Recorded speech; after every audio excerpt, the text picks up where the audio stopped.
you want to take people in the cave and pass information on to them, and you hope that that will stick with them, that maybe it will make them appreciate the cave a little bit better, but you really, you don't really know sometimes if you're really connecting with the audience. But early on in my career, I learned very quickly. I had a young child on my tour, and this kid was on the trip, and he must have been only 6 or 7 years old, somewhere around that range. And he had never been to Mammoth Cave before. I think his family was from Michigan, and they were on their way to Florida for vacation, so they stop, they take a cave tour. That's very common.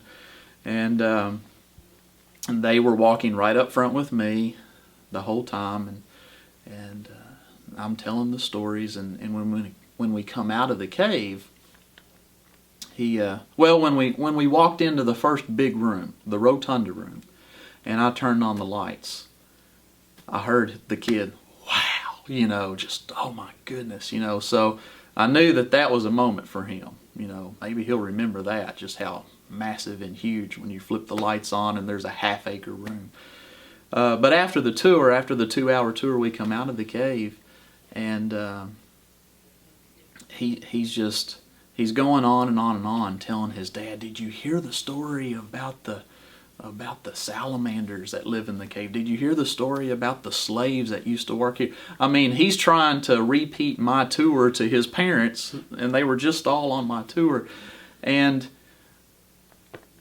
then a few years later, you may hear these people come back through here again. We come back and we had such a great time that we wanted to come back a couple of years later.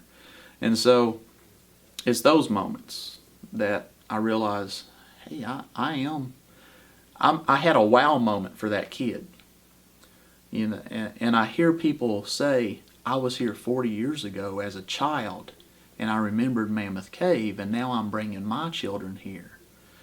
Hopefully that kid had that wow moment here, and years from now he'll be bringing his children. So, he had one of those moments on a vacation, hopefully that will last with him, and I got to be a part of that. And to think that I got to share a family memory for that family that I don't even know, that's awesome. To me, that's amazing.